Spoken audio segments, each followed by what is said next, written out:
Seguimos agora com a participação da deputada Janaína Pascoal, do PSL. Deputada, a senhora tem 10 minutos.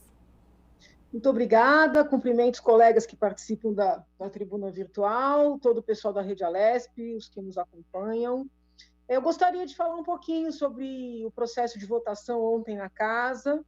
Eu entendo que a Casa teve mais um sucesso na data de ontem. Nós já havíamos atingido um grande sucesso quando fizemos a votação para diminuir os salários dos parlamentares, reduzir a verba de gabinete, diminuir o salário dos próprios funcionários, o que foi revertido pela Justiça, mas nós fizemos o que era devido. Até quero fazer aqui um comentário que eu acho muita graça quando as pessoas dizem assim, não fizeram mais do que obrigação. Em parte, né? Porque foi a única Assembleia, a única Casa Legislativa que cortou na própria carne, e não só foi a única Casa Legislativa, como foi o único poder. Então, assim, é muito triste ver quando a população já não consegue mais reconhecer algo de bom que é realizado. Esse tipo de reação da população funciona como um desestímulo, porque se deputados se unem e diminuem os próprios salários, as próprias verbas, ou seja, fazem aquilo que por décadas foi solicitado, e a reação é de que não fizeram nada além da obrigação, outros deputados de outras assembleias, ou vereadores de câmaras, ou deputados federais, né, no Congresso Nacional, e senadores, não se sentirão estimulados a fazer o que precisa ser feito. Então, fica aqui esse conselho mesmo, né, que a população aprenda a criticar e também a reconhecer o que é feito de bom.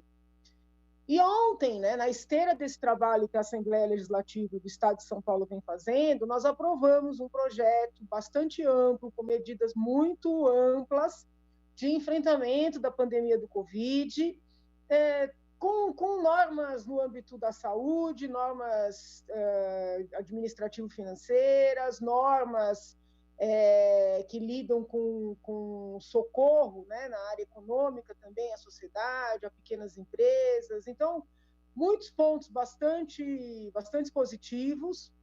Como eu disse ontem na minha breve manifestação, né, por que foi breve? Porque nós tínhamos que votar, e o intuito não era obstruir. Eu já havia falado em outros vários momentos, inclusive na reunião das comissões que houve, no Congresso de Comissões. Então, foi uma breve manifestação, e nesta breve manifestação eu fiz alusão ao princípio do colegiado, ou da colegialidade, né, tão bem explanado pela ministra Rosa Weber, quando apreciou, se eu não estou equivocada, o habeas corpus do ex-presidente Lula, e manteve a prisão em segunda instância naquele momento, em respeito ao princípio do colegiado, da colegialidade. Eu chamei esse princípio ontem para explicar para quem nos acompanhava, e agora para quem nos acompanha, que para nós fazermos um projeto de autoria coletiva, é necessário abrir mão de algumas convicções. Então, muitos dos dispositivos que estavam presentes no projeto não são dispositivos que me agradam, mas outros tantos me parecem muito importantes, como aqueles que determinam a transparência, né, na divulgação dos gastos feitos pelo Poder Executivo, sobretudo com esses valores que são liberados para o enfrentamento da pandemia, a transparência na publicação dos leitos ocupados, dos leitos disponíveis em enfermaria, em UTI. Muitas das emendas que eu apresentei ao longo desse processo legislativo foram contempladas. Então, eu entendo que é uma conquista da Casa aprovar, como aprovamos na data de ontem, este projeto coletivo, que obviamente vai ser submetido ao governador, e como eu já pedi, peço novamente que o governador, atendendo inclusive a legislação federal, sancione, sobretudo, aqueles dispositivos que dizem respeito à transparência. Nós precisamos disso. Acho até que, com tantas dúvidas que surgem em torno de várias contratações, a sanção a esses dispositivos que tratam da transparência, ela é primordial. Gostaria de explicar um pouquinho a questão das fake news. Ontem, muitos parlamentares bem intencionados, defenderam a manutenção do artigo 33, que no final foi mantido, que pune a aprovação de fake news referentes às pandemias, e alguns parlamentares aproveitaram para tentar dizer que aqueles colegas que, como eu, a iniciativa inclusive foi minha, votaram para retirar o artigo 33 do texto final, seriam favoráveis à mentira, seriam favoráveis à divulgação de informações falsas, e não é nada disso, né? Não é nada disso. Todos nós somos contrários à divulgação de mentiras, mas também somos contrários a qualquer tipo de cerceamento de manifestação e tratar como mentiras aquelas informações que desagradam, né? Então, o intuito, primeiro, de apresentar uma emenda de plenário excluindo o artigo 33 e depois de falar aos líderes e conseguir colocar no plano de votação a possibilidade de excluir o artigo 33, não tem nada a ver com gostar da mentira, né? Tem a ver com a preocupação do cerceamento da manifestação por meio dessas muitas punições, né, das tais fake news, que não são conceituadas, não são definidas. Então, aí é que fica a preocupação, né? Vai ser fake news falar que alguns doentes se curaram depois de fazerem tratamento com cloroquina, ou com azitromicina, ou com anticoagulante, né? Vai ser fake news falar que os dados referentes aos leitos não estão sendo divulgados da maneira adequada, né? O que é que vai ser considerado fake news? Então, esse que é o ponto, né, em que houve esse debate ontem, e pelo qual eu votei para tirar o artigo 33, pedi para tirar, tomei todas as iniciativas cabíveis no processo legislativo e perdi.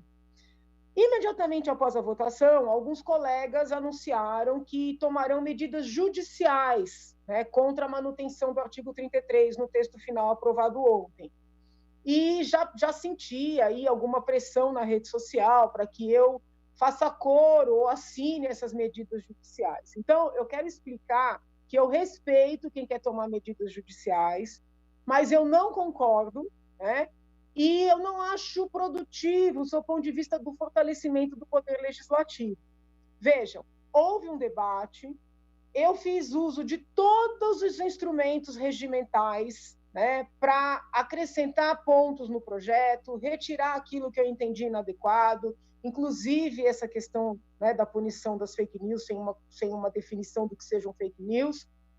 Eu perdi, né? Eu perdi, os colegas que votaram comigo perderam, e eu entendo que toda vez que o Poder Legislativo, ou que um membro do Poder Legislativo, não se conformando, né, em perder nesse debate, que é um debate democrático, toda vez que vai ao Poder Judiciário, para que o Poder Judiciário, né, derrube algo que foi votado aqui, esse colega, ele ajuda a depreciar, a diminuir o próprio Poder Legislativo.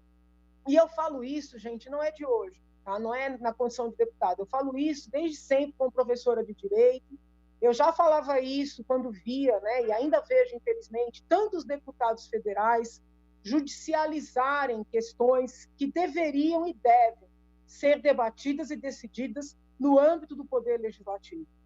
Quando um parlamentar vai ao judiciário para tentar derrubar uma lei legitimamente votada, democraticamente debatida e votada numa casa legislativa, ele está se infantilizando, ele está se apequenando, né? Ele está mostrando que ele próprio não consegue lidar com o debate democrático.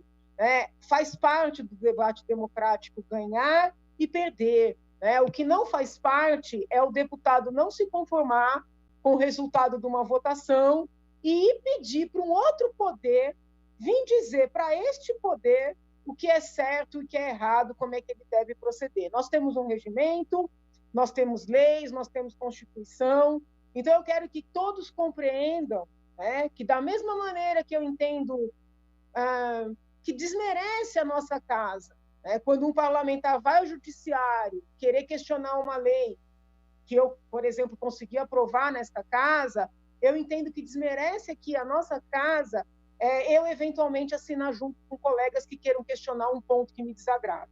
Tá? Então, eu fiz o que eu podia, dentro das normas regimentais, perdi, isso faz parte da democracia. Já me reinscrevo para falar de outro tema.